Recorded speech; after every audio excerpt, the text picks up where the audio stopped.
আমরা আজকে যে ক্লাসটা করব সেটা হচ্ছে টেকনিক্যাল ক্লাস, মৌলিক ও বাস্তব সংস্থান কীটপথ।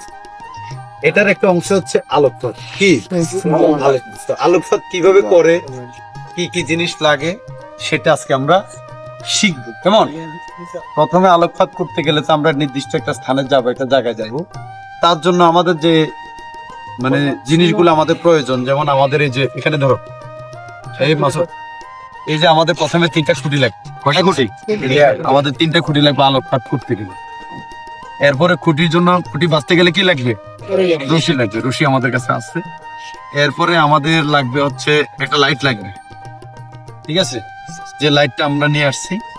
এরপরে একটা বল, তারপরে একটা সার্ফ এক্সেলের বোতল আছে, এখানে সার্ফ এক্সেল আছে। তারপর হচ্ছে যে আমরা একটা হাত জাল নিছি। কেমন? এই হচ্ছে আজকে আমাদের ইনস্ট্রুমেন্ট। হ্যাঁ, মানে অর্থাৎ যে আমরা আজকে যে এটা স্থাপন করব, এটা আমরা মাঠে গিয়ে স্থাপন করব। এই জিনিসগুলো তোমাদেরকে দেখাইছি। অর্থাৎ ভবিষ্যতে যদি আমরা আলোকপাত করতে হয় আমাদের এই জিনিসগুলা লাগবে। তাহলে কি কি লাগবে? 3টা খুঁটি, রশি, তারপরে যে একটা লাইট, সার্ফেক্সেল অথবা যে কোনো সাবান পাউডার, হ্যাঁ, আর হচ্ছে একটা বল, তারপর একটা হাত পোকা ধরার জন্য। হ্যাঁ, এই হচ্ছে আমাদের আজকের এই গুলা। ঠিক আছে, আমরা এখন কোথায় যাব? মাঠে, সরাসরি মাঠে চলে।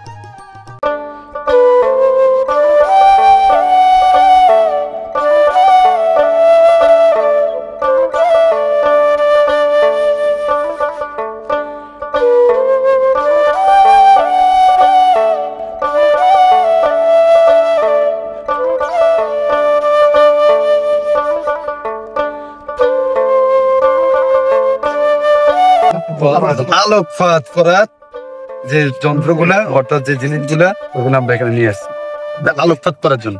ঠিক আছে,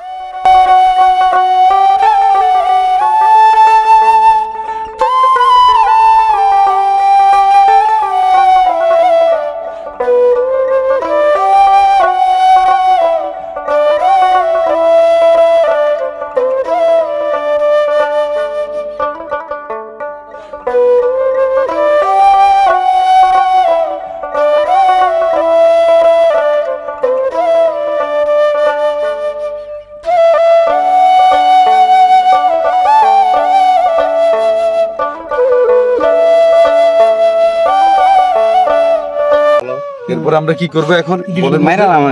সার্ফ এক্সেল দাও। সার্ফ এক্সেল দাও।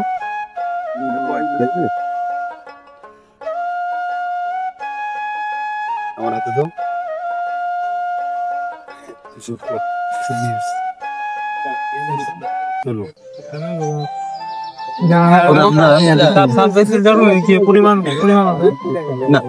এটা যা সাবানের মতো ফেনা করতে হবে। হ্যাঁ, আলোকপাতটা করতেছি, এটা করার ফলে আমাদের মাঠ ফসলের উপকারী পোকা এবং অপকারী পোকার যে কি বলি সংখ্যা এবং ক্ষতির যে প্রভাব, এটা আমরা কিভাবে চিহ্নিত করব? সুন্দর একটা প্রশ্ন করছো তুমি, যে আমরা এটা কিভাবে চিহ্নিত করবো। চিহ্নিত করবো হচ্ছে আগে প্রথমে আমরা নোট করবো যে আমাদের উপকারী পোকা কটা আসছে, অপকারী পোকা কটা আসছে। যদি দেখছি যে উপকারী পোকার থেকে আমাদের ক্ষতিকর পোকার পরিমাণটা বেশি আসছে, তখন সেটা আমরা কি করবো, আমরা একটা ট্রিটমেন্টে যাবো। যেমন ধরো কীটনাশক ইউজ করতে পারি, বা কীটনাশকের পরিবর্তে আমরা আদারওয়াইজ, যেমন ধরো আমরা ওই যে এই মেহগনির যে ইয়েগুলো আছে, অর্থাৎ জৈবিক যে দমনগুলো আছে, সেটার আমরা ব্যবস্থা করতে পারি। এটা হচ্ছে মানে ক্ষতিকর পোকা যদি উপকারী পোকার থেকে বেশি আসে। যখন দেখছি যে আমরা আমাদের এই ফর্মুলায় ক্ষতিকর পোকার থেকে উপকারী পোকার পরিমাণ অনেক বেশি, তাহলে সেক্ষেত্রে আমরা কি করব, ওই তেমন একটা আমরা ওখানে কোনো কীটনাশক প্রয়োগ না করে আমরা নর্মালি যদি জৈবিক দমনের যদি কোনো ব্যবস্থা, যেমন ধরো হাত চাল ব্যবহার করা, বা আমাদের আরো কিছু বিষয় আছে, ওইটা যদি আমরা সরাসরি জমিতে যদি আমরা ব্যবহার করতে পারি, তাহলে আমাদের উপকারী পোকাগুলো কি হয়ে গেল, থাকলো। কারণ উপকারী পোকা তো সবসময় ওই ক্ষতিকর পোকা কিন্তু খায়। ক্ষতিকর পোকার ডিম খায়, ক্ষতিকর পোকা খায়। যেমন মাকড়, যেমন মাকড়সা, মাকড়সা কি খায়? পোকা লার্ভা খায়, পোকার ডিম খায়, ক্ষতিকর পোকা। তখন ওটা আস্তে আস্তে নির্বংশ করে দেয়। এই জন্য আমরা মূলত হচ্ছে এই আলোকপাতের সুবিধাগুলা মূলত হচ্ছে এইটাই, যে আমরা এটা কেন করি। এই যে সারা বাংলাদেশে কিন্তু একযোগে যখন দেখবা যে ধান যখন তোমার এই কুশি সর্বোচ্চ পর্যায়ে চলে যায়, যখন সর্বোচ্চ কুশি হয় তখন থেকে কিন্তু আমাদের আলোকপাতটা পরিপূর্ণভাবে শুরু হয়, যে আমরা এই সারা বাংলাদেশে একযোগে আলোকপাত করি। কেন করি? আমাদের ওই জমিগুলোতে উপকারী পোকা কিরকম আছে, ক্ষতিকর পোকা কি পরিমাণ আছে, যা সেটা জানার জন্যই, এবং কি ওটার উপর ভিত্তি করে আসলে আমরা জমিতে তখন ট্রিটমেন্ট দিই। ঠিক আছে। আমার আরেকটা প্রশ্ন হচ্ছে যে আমরা প্রথমে তো বলে দিচ্ছেন যে আমরা কুশি পর্যায়ে আমরা আলোকপাত করি, কুশি পর্যায়ের পরবর্তী যে স্টেজ পর্যন্ত যে সময়গুলো আছে এই সময়গুলোতে কি আর 2-1 বার বা 3-4 বার আলোকপাত করা প্রয়োজন হয়? হ্যাঁ, হয়।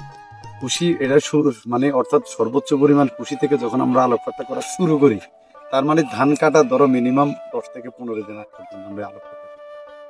ধরো আজকে করলাম, আবার 7 দিন 10 দিন পরে আবার করলাম, আবার 7 দিন 10 দিন পরে আবার করলাম। তাইলে সুবিধাটা কি হলো, 1 সপ্তাহে পোকার পরিমাণ তো বাড়তেও পারে, বাড়তে পারে না? জি স্যার। 1 সপ্তাহে পোকার, কারণ অনেক সময় দেখা গেছে পোকার পরিমাণটা আবহাওয়ার উপরে নির্ভর করে।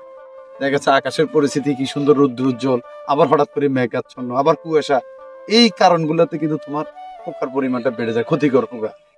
ঠিক আছে, এটা অনেক সময় আবহাওয়ার উপর নির্ভর করে।